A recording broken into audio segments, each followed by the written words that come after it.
Brought to you by Biz Analyst by Khata Book.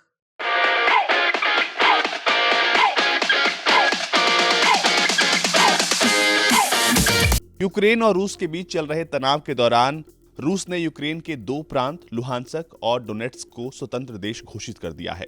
इस बात का ऐलान राष्ट्रपति व्लादिमीर पुतिन ने देश के संबोधन के दौरान किया।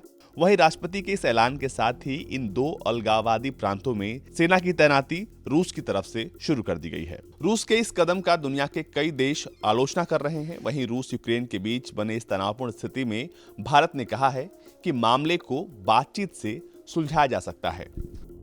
रक्षा मंत्री राजनाथ सिंह ने बयान देते हुए कहा कि यूक्रेन रूस मामले पर भारत चाहता है कि बातचीत के जरिए मामले का समाधान निकाला जाए। उन्होंने कहा कि अमेरिका के राष्ट्रपति जो बाइडेन ने कहा है कि वो रूस के राष्ट्रपति पुतिन के साथ बात करेंगे।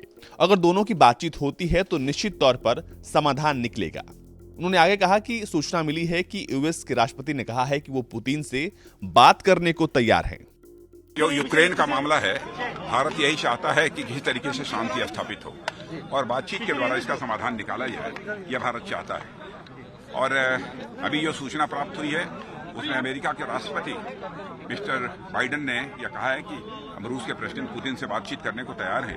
यदि दोनों की बातचीत होगी तो मैं तो आश्वस्त हूं कि कोई न कोई समाधान निश्चित रूप से निकलेगा। भारत का जहां तक पक्ष है, भारत शांति चाहता है। भारत सदैव से विश्व शांति का पक्ष धर रहा है। यूक्रेन रूस संकट पर हुई यूएनएससी में बैठक में भारत ने साफ किया था कि शांति से मसले का हल निकाला जाए। भारत की तरफ से कहा गया था कि वो सैन्य तनाव से स्थिति को सुधारने के पक्ष में नहीं है, बल्कि मसले का हल बातचीत से ही निकल सकता है। यूक्रेन पर यूएनएससी की बैठक में भारत के स्थायी प्रतिनिधि टीएस मूर्ति शामिल हुए थे और उन्होंने कहा था कि रूस के साथ यूक्रेन की सीमा पर बढ़ता तनाव गहरी चिंता का विषय है। इन घटनाक्रमों में क्षेत्र की शांति और सुरक्षा को कमजोर करने की क्षमता है। टीएस मूर्ति ने कहा था कि हम भारत के साथ साथ सभी पक्षों से संयम बरतने का आह्वान करते हैं। हमें विश्वास है कि इस मुद्दे को केवल राजनयिक बातचीत के माध्यम से हल किया जाएगा।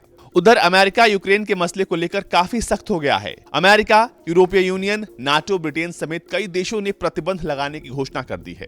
व्हाइट हाउस के प्रेस सचिव जेन साकी ने कहा है कि राष्ट्रपति जो बाइडेन यूक्रेन के डीएनआर और एलएनआर क्षेत्रों में नए निवेश, व्यापार और वित्त पोषण को प्रतिबंधित करने के लिए जल्द ही एक नए कार्यकारी आदेश को जारी करेंगे।